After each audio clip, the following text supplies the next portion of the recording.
Hey everybody, welcome to my channel. I'm taking a morning hike in the woods here.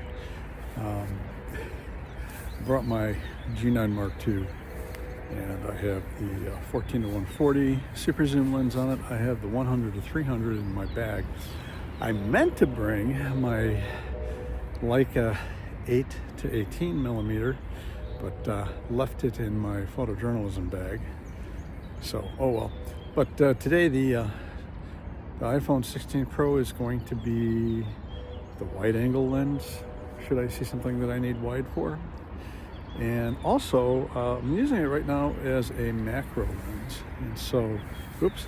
So what I'm going to do is I'm going to switch around here to what I'm looking at and grab some macro shots with the 16 Pro.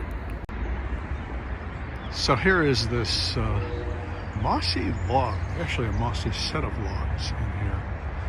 And the cool thing about the iPhone is that it gets really close. It does switch over to the ultra wide lens, which, as I've mentioned before, yeah, it's not real sharp at the edges, but for macro it works pretty well. And the other cool thing about it is that you can get really darn close. I mean, you can I'm just gonna pop this phone down onto that log and get some macro shots of the moss. And the moss has got spore forming bodies growing now. I forget what those are called. I'll have to look it up. But it's kind of cool because it gives you an opportunity to get some shots that you probably have a hard time getting with a regular camera. So let's check it out. So one of the things I should mention, and the funny thing is I'm using both my iPhone to record video and my DJI Osmo Pocket 3. So now we're on the Osmo Pocket 3, so I can show you the iPhone. When you're doing these macros, like close to the ground, don't forget that you can turn the iPhone upside down. On a 16 Pro, you know, you have your little camera control button, shutter button. So normally we'd have it facing that way, but if you're getting down close to the ground, flip it over. And you can get some really unique perspectives. They're almost like mini landscapes. It's kind of cool.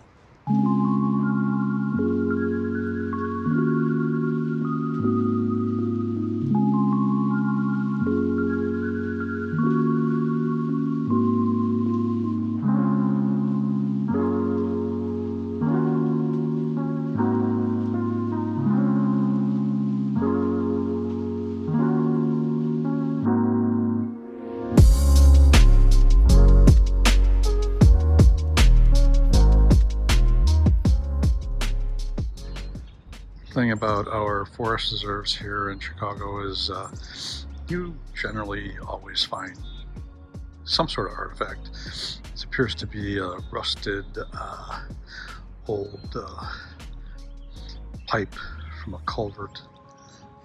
Who knows how it got here? There is a drainage ditch. It's actually right there. And further up that ditch there's a culvert. So maybe this was replaced and they just left it. But it does open up some opportunities for some interesting photography, which I'm going to try with my iPhone in the macro mode. So we'll see what happens.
Back at home, and you know, this time of year in this part of the Northern Hemisphere and probably a lot of other parts as well.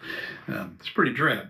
I mean, if you're in a coniferous forest, of course, you've still got foliage on those trees, but around here, we don't have too many coniferous trees. It's deciduous. So that area between winter and spring, pretty drab, but the mosses start greening up pretty quickly. And so when I was out on my walk, that's what I noticed. And so pretty interesting stuff with the iPhone. The images to my eye might look a little bit overprocessed, you might agree. I just shot in regular HEIF, 12 megapixels. I just shooting raw on the iPhone. First of all, my feeling about like the Apple Pro RAW, it does the same processing that just shooting a regular HEIF file does. So I just don't see the point. If you go into some of the third-party apps like Lightroom, you can shoot just regular DNG RAW. So my feeling is if I'm going to shoot RAW, I'm going to do that because that does give me the power to treat it just like any other RAW file. But the results that you get just by shooting HEIF are, I think, good enough. Now, Petapixel did, Chris and Jordan did a review. They did a review of the 4 phones, the iPhone 16 Pro, the Samsung S25 Ultra, the Google Pixel 9, and the Huawei, I think. And what was interesting is they said that the iPhone's images look not as processed as the others. So that's kind of interesting. If this was interesting, useful to you, hey, hit the like button. It's a big help to me. Any questions, comments, leave them down below. And if you're feeling generous, you can buy me a coffee at the link in the description. I'm Todd Banner. I will see you next time.